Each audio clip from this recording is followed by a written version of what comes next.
Good morning, everybody, and welcome to the first ever broadcast of Miku Miku Radio News.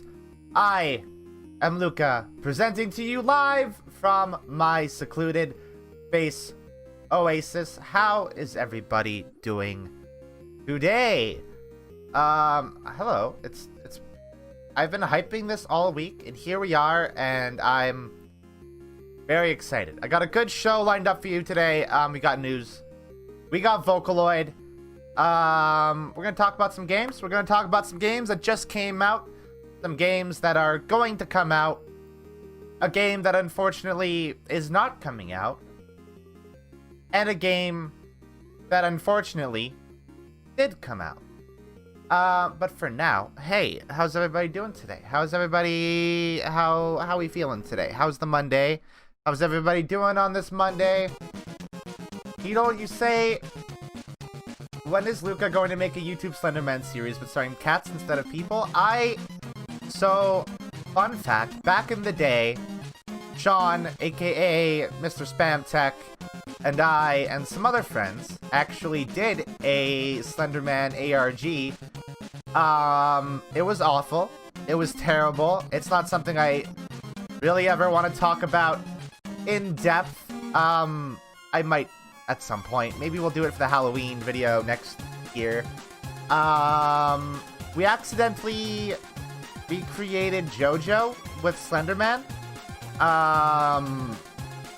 Without having ever seen JoJo, I will add. It was bad. We didn't know how to handle an ARG. We didn't know how to do it. We kind of ripped off Marble Hornets a lot, as everybody back in the day did. It was good though. It was fun. It was fun. We had fun doing it. We took some really bad photos that were like trying to be Slenderman, but people did their ARG thing. We're like, that's not a Slenderman. That's a person in a coat.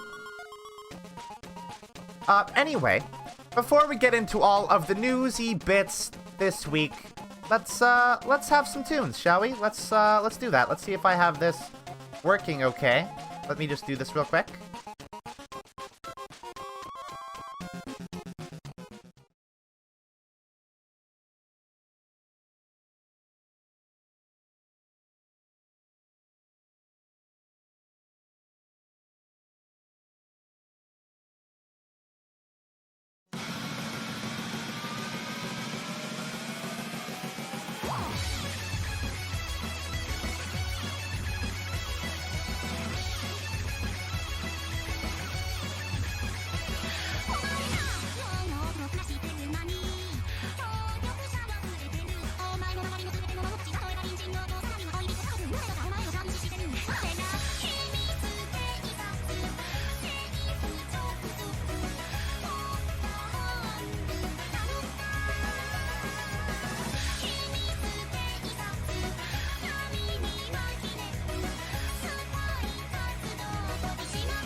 All right.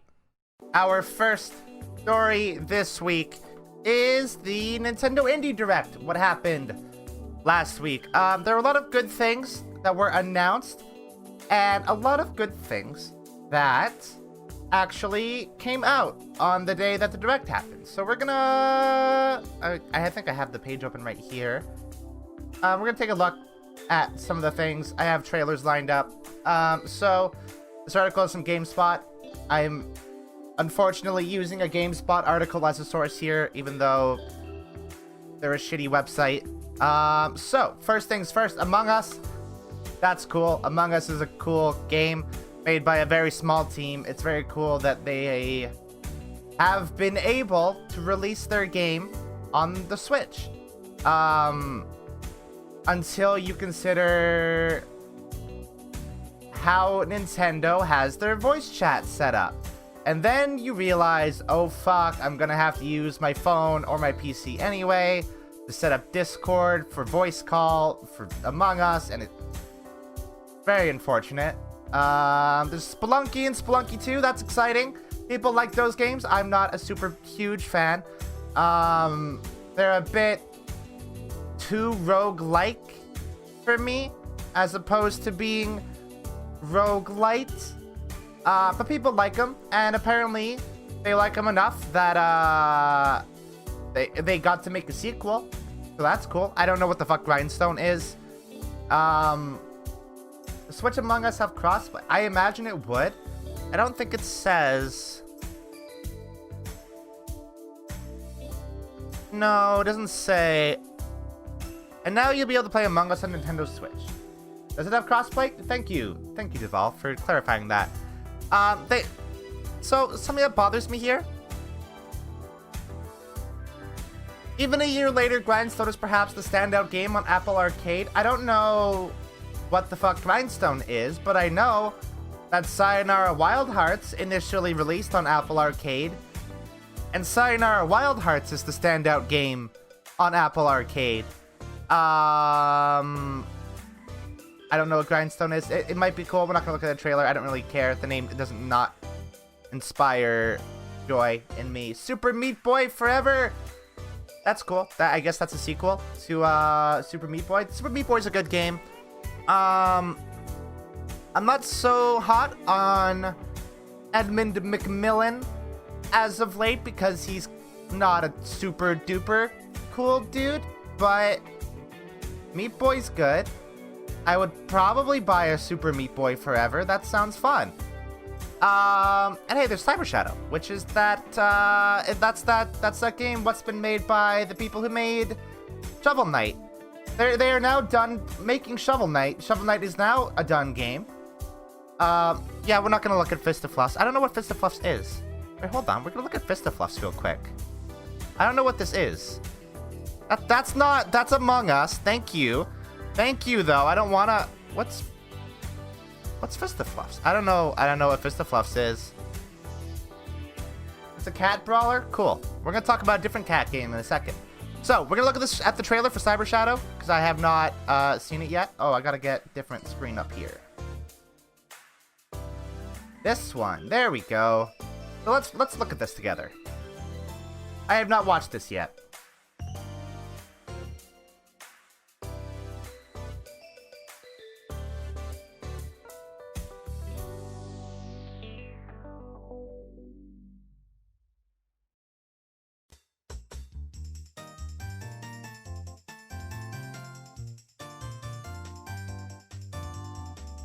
It does look like it's Ninja Gaiden, correct. But it looks like good Ninja Gaiden. It looks like... Hey, I'll say real quick, it looks like The Messenger, except it doesn't have Jordan Peterson quotes in it.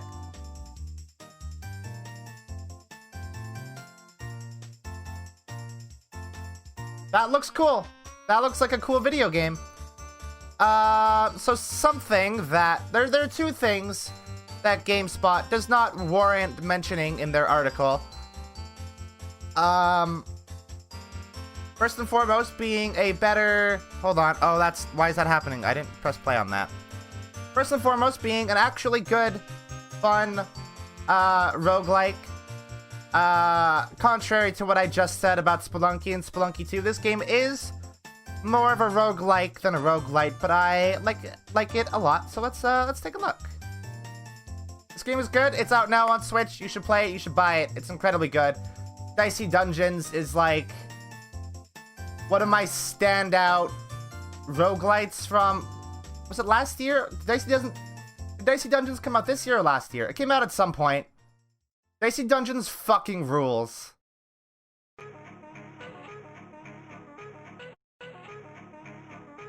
And now it's on Switch, and you can play it on Switch, which I think is probably, like, the perfect place to play this, because it's such a good, just, like, pick up and play game.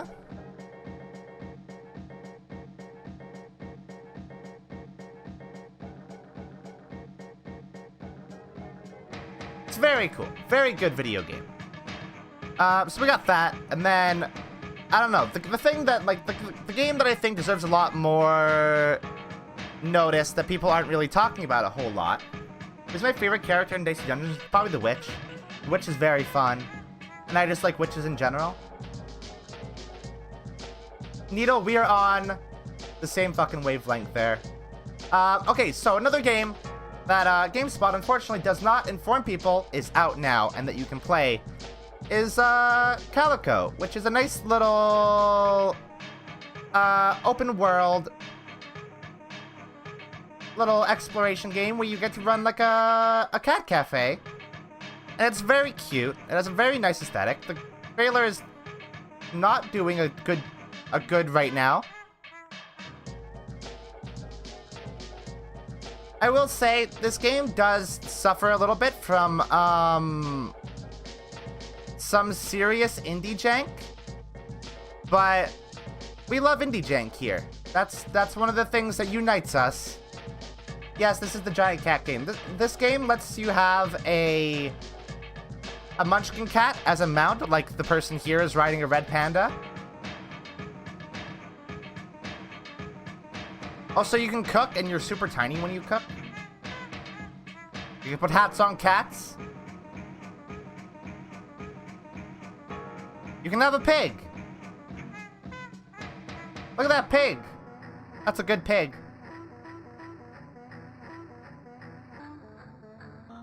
Game is also very gay. There's very clearly, there's lesbians in it. There's gay girls. There's non-binary folks. There's one man that I saw. A pig is just a kind of cat when you think about it. That's true. Look at all those cats walking like people. That's strange.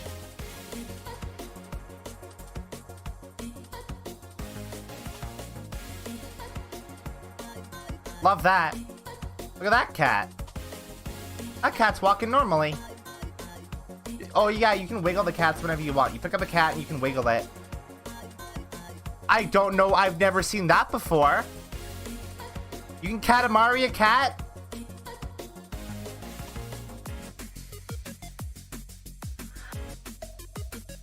I did know you could get a bit. I didn't know you can get a witch broom?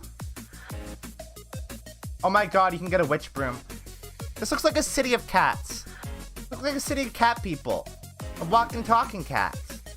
I did see, well, I played it a little bit. It's quite good. It's, again, it's a little bit indie jank. Navigation is a little bit floaty. All of the controller glyphs are like, you know, default Xbox 360 glyphs. You can pick up a cat and like walk through a door, and the cat will get like stuck in temporal space, as cats are wont to do. But all of that indie jank is really fun and endearing, and the game that is around that indie jank is really cute. It's really comfy. I like it a lot. It's a good game. You should pick it up. That's on Switch. That's also on PC if you want to pick it up on PC. It's quite good. I would recommend it. I think that's all we have for things that really piqued my interest in that Nintendo Indie Direct. So up next, we are unfortunately going to be talking about a game that will not be released, at least not anytime soon. But before that, I'm going to hit you guys up with some more tunes. Sit tight, I'll be right back.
Hey, do y'all like horror games?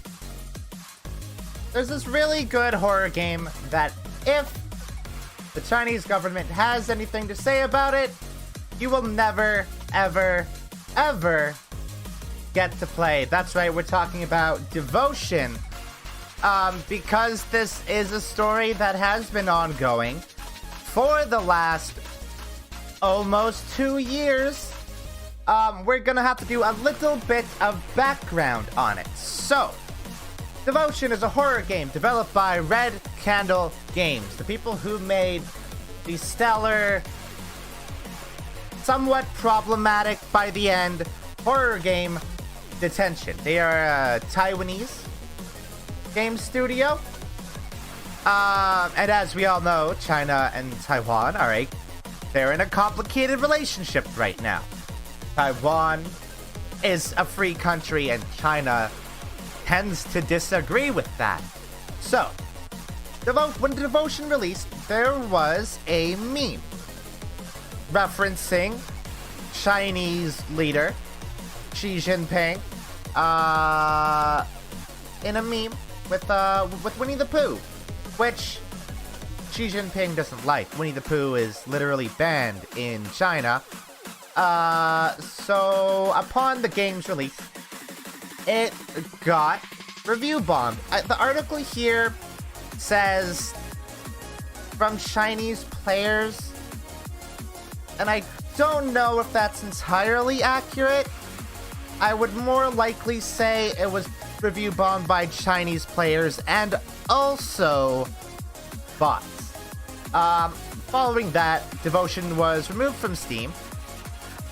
And following that, Red Candle Games' publisher had their business license revoked by the Chinese government. So, Red Candle Games, for the last almost 2 years, has been the textbook case of censorship in the video game industry.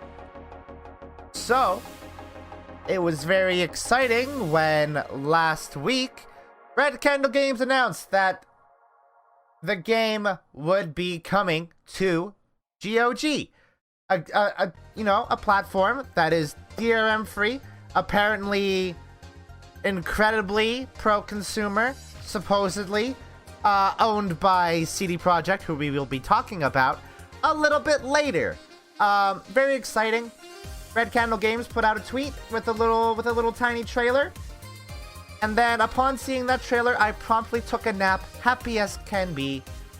And then GOG decided that they weren't going to publish it on their storefront anymore. Within 5 hours, GOG decided, hey, no. They cite many messages from concerned gamers, however, feel like that is the very, very cowardly explanation behind, oh fuck, the Chinese government is really not happy about us publishing it, and China is a huge market that we probably want to do business in. We should probably not publish this game. So then, unfortunately, Red Candle Games had to put out a statement. Hopefully this loads quickly. Oh, that does not look good at all. Hold on, let's do this. Well, then you can see my whole thing, which is not ideal. Fuck, fine, we'll just do this. So it reads, hi, we are Red Candle Games. Earlier, GOG has announced on its official Twitter, after receiving many messages from gamers, we have decided not to list the game in our store. Though regretful, we are willing to understand and respect GOG's decision. For the players looking forward to Devotion's re-release, please accept our most sincere apology. This is a difficult predicament to overcome, but we won't stop striving. So, that's frustrating. I hope beyond hope that Red Candle Games will eventually find a place to host their game that will not kowtow to a fascist regime. Possibly Itch.io. I feel like Itch.io is small enough and indie enough and has, you know, its own ethics that there would be no problem posting Devotion on that site. So if you maybe want to, I don't know, at Itch.io and Red Candle Games on Twitter and, like, inform them that you would be very interested in Devotion being hosted on Itch.io, that would be fantastic. Before we move on from this story, we're gonna watch the trailer for Devotion. Just so you know what's at stake. Just so you know the kind of incredibly cool, very creative horror game that is unfortunately beyond our grasp right now, unless you want to be a little bit cyberpunk and take hold of it yourself, which is something you could do, and then tell all your friends that Devotion is a really cool game and create that demand, you know?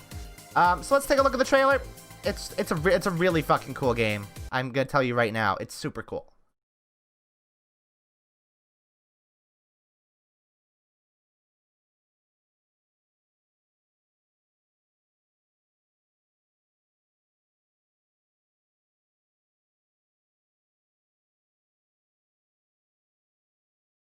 Oh, you guys don't have audio. Whoops. 所以你才会遇到这种事情。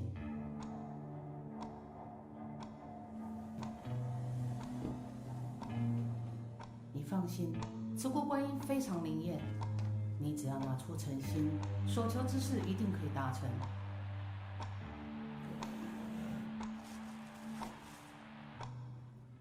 你想清楚了哦。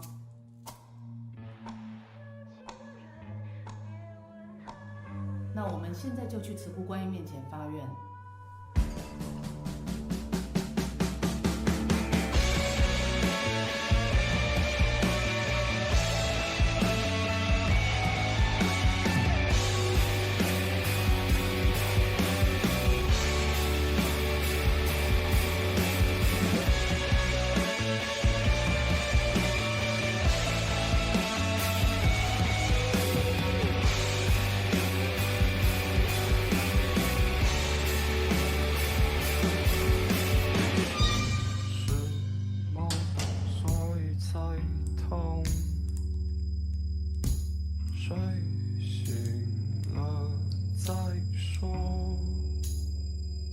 好了，来跟慈姑观音说你要求什么。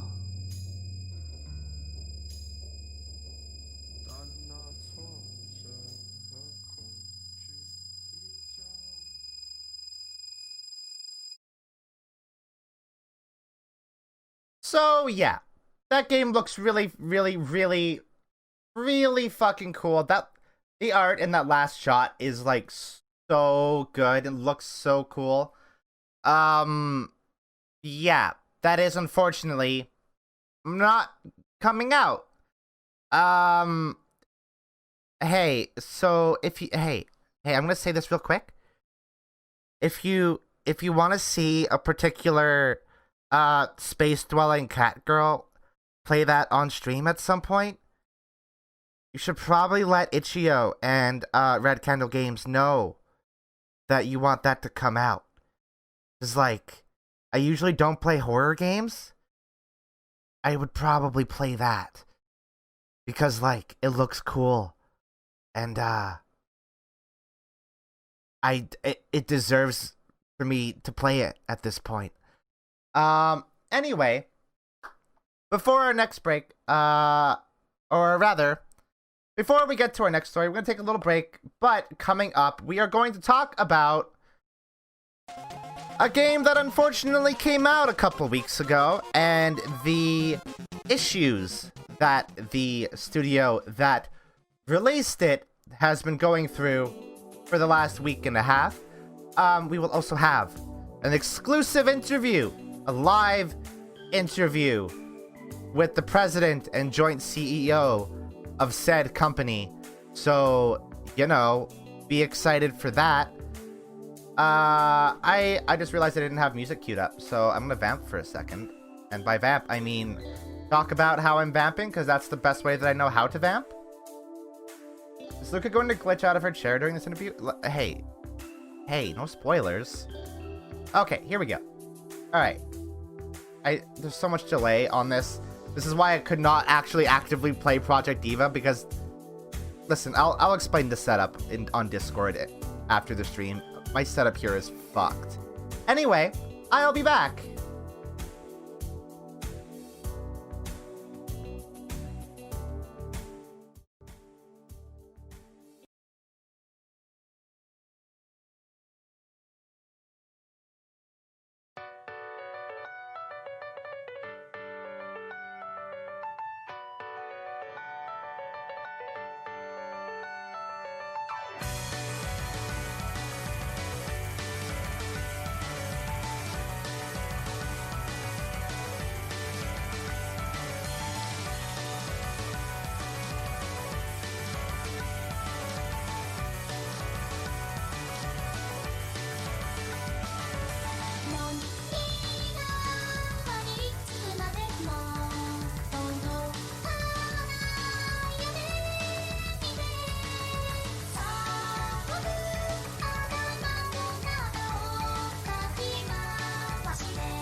Alright, we're back.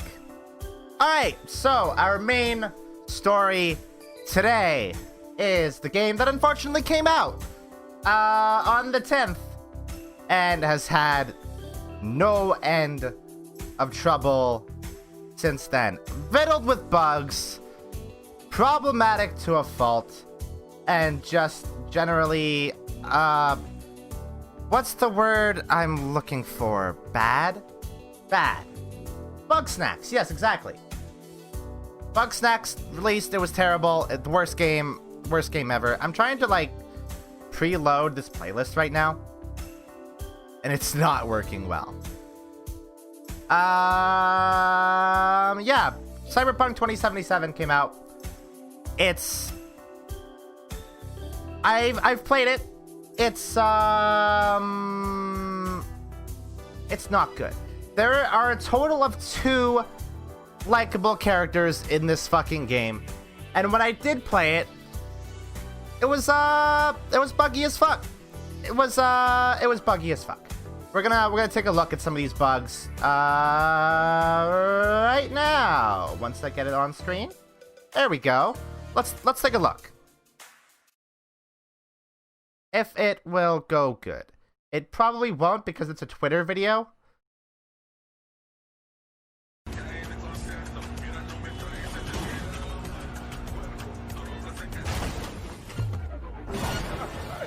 I got kids, man.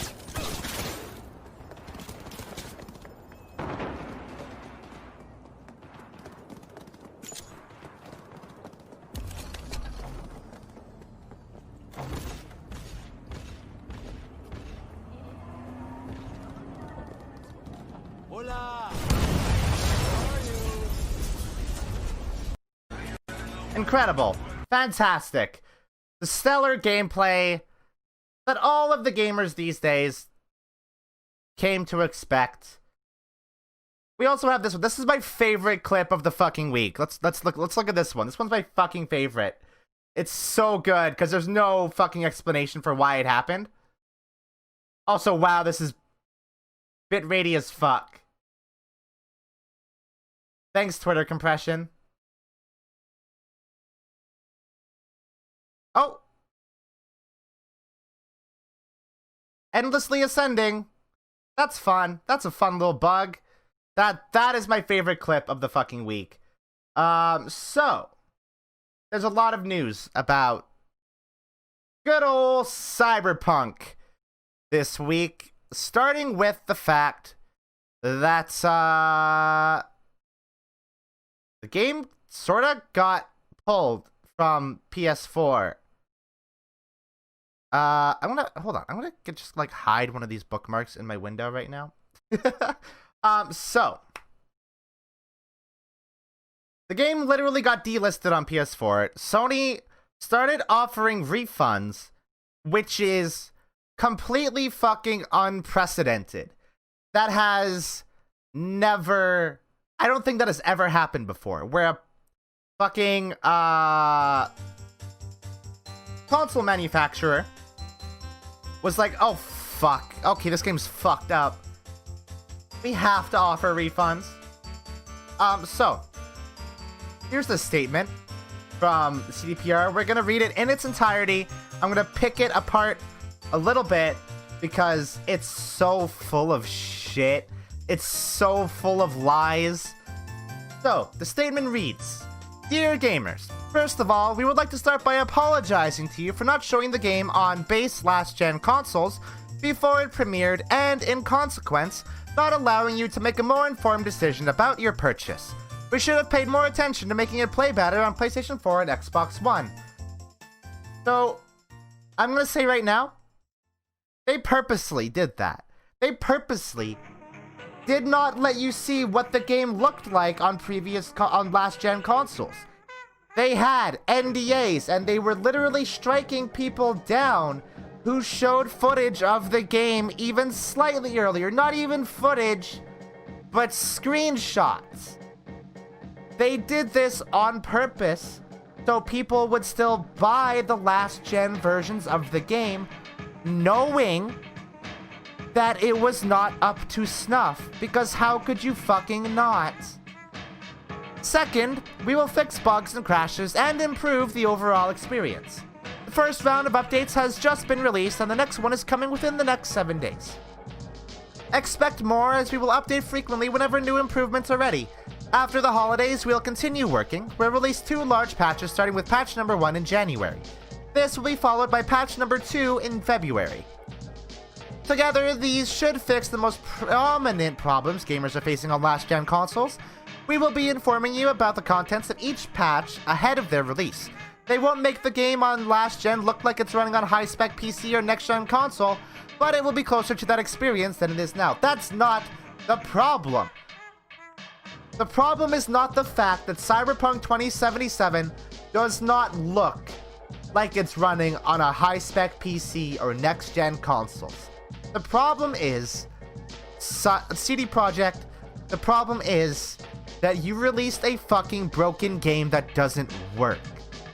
And hiding that behind, like, allusions to the fact that it does not look as good as its PC counterparts is so fucking disingenuous. Also, I will also add the fact that they are planning 1 patch in January and a 2nd patch in February, and the year is almost over and Cyberpunk 2077 is still borderline unplayable on last-gen consoles, does not give me any hope that this game will actually be fully functional on those consoles. It is in such a broken state that they can't just throw out a few patches and expect that to work. I guess maybe patch number 1 and patch number 2 are big patches and they might release little hot fixes here and there. I fucking hope. That being said, I have kindly requested a Christmas gift this Christmas of a used copy of the PS4 version of Cyberpunk 2077. So maybe we will take a look at that at some point. That sounds fun. I will not patch it at all. We will just do 1.0 and we will play that. Maybe we'll do a stream of that. That sounds fun. Finally, we would always like everyone who buys our games to be satisfied with their purchase. We would appreciate it if you would give us a chance.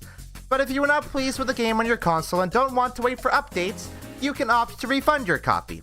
For copies purchased digitally, please use the refund system of PSN or Xbox respectively. For box versions, please first try to get a refund at the store where you bought the game. Should this not be possible, please contact us at helpmerefund@cdprojektred.com. And we will do our best to help you. Starting from today, you can contact us for a week up until December 21st, 2020. Alright, so here is the big thing where CD Projekt are obviously very much trying to shift blame onto anyone but themselves. In saying that they will be offering refunds digitally and physically, you would think, oh, CD Projekt is a pretty big company. It's literally owned and operated by billionaires. Surely they have made, some kind of like special deal with Sony and Microsoft where, they will retract their usual refund policy and you'll be able to refund Cyberpunk 2077 on last-gen consoles, right? No. Absolutely fucking not. They did not do that at all. They just didn't do it. So, immediately following that statement, people tried to refund their copies of Cyberpunk 2077 and couldn't. Because, of course they couldn't. They had played the game. They had probably spent hours playing it. They had purchased it. Sony and Microsoft are notoriously very strict with the refund policy and very, very, very rarely offer refunds, which I think is probably a violation of UK law and will probably get them hit with a lawsuit in the UK. Following this, I would imagine. If it happened to Steam, it will almost definitely happen to Sony and Microsoft following this.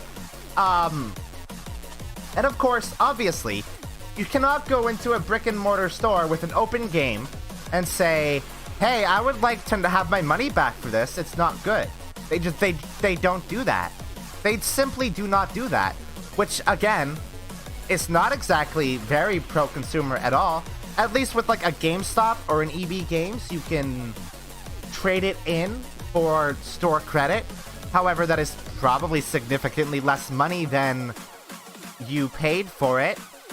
So, you know, that fucking sucks. That fucking sucks for everybody. So of course, following all of this, Best Buy did actually make an exception for Cyberpunk. That is true. Best Buy did. And that is worth pointing out because Best Buy, kind of good. Best Buy's kind of fine. Best Buy's, I mean, they're obviously a big company, but hey, that's a really cool, good move that they made. They only made it last to the 21st. Well, there's a reason for that.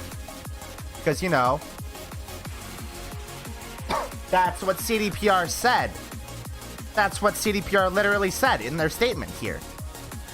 Starting from today, you can contact us for a week up until December 21st, 2020. So they're just following the letter of the law, you know? Following this, there's been CD Projekt has had some big problems. CD Projekt stock has dropped lower than they started at this year, which is not a good look for a company with the most anticipated game of like the decade, supposedly, for gamers anyway. Like, I'm sure most people here were like, fucking who cares, Cyberpunk, it looks like garbage, CD Projekt's a garbage company. But for the gamers, for the mass market, Cyberpunk 2077 was the most anticipated game for like 8 fucking years. And CD Projekt stock dropped to lower than where it started this year. As on top of that, CD Projekt investors are considering doing the company, which is super fun. Probably won't happen because a lot of those investors are directly involved with the company and will probably manage to like curtail that significantly. I would fucking love it if CD Projekt actually faced some fucking repercussions for this absolute garbage. I will say, I hope that the management faces repercussions. My heart goes out to all of the people who actually fucking worked on the game, who probably crunched for this entire fucking year. God knows how long they crunched before this year, and will now have to crunch clearly until February to get Cyberpunk 2077 to where it should be. Like, fuck. The CD Projekt management is incompetent. They are bad at their goddamn jobs. Just goddamn awful. And I don't want to toot my own horn because this is our first broadcast and everything, but I managed to secure a live interview with current president and joint CEO of CD Projekt, Adam Kaczynski, so maybe he will be able to answer some of our pressing questions. I will now hand you over to Greg Grimaldis, our Earth correspondent, who will be handling the interview. Take it away, Greg.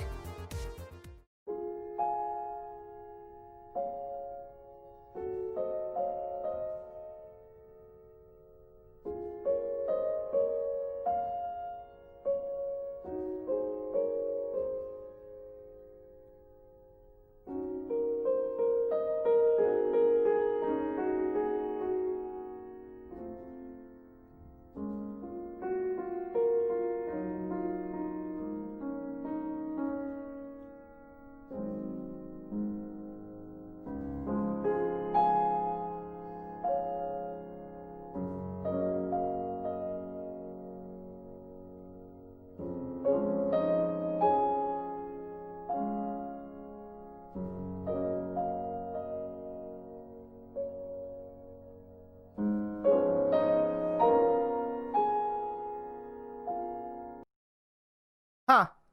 I guess Adam didn't really feel like talking today. I don't know where Greg... What? Hold on. I have just received word that Earth correspondent Greg Grimaldis has perished in the line of duty. Earth officials are reporting that he was melted on a molecular level, and all that remains of his body is a viscous, gelatinous pile of sludge. They are reporting that it was an accidental death, but I think we all know who the real culprit was.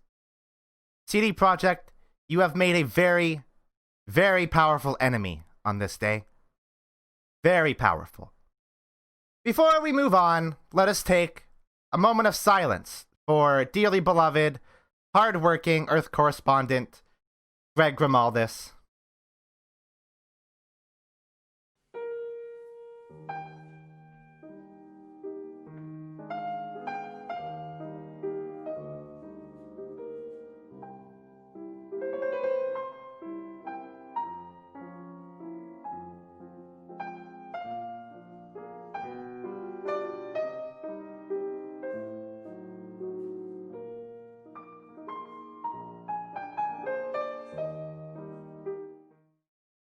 Alright, well, let's take a little break, shall we?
Alright, that is unfortunately all the show that I have for you guys this week.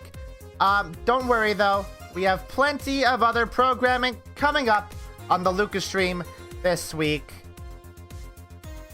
So tomorrow, we will be continuing and probably finishing Ape Escape 3, and because we will be out of Monkey games to play, on Wednesday, we'll be starting a full playthrough of the entire Ratchet and Clank series, starting with Ratchet and Clank, because obviously where else would you start?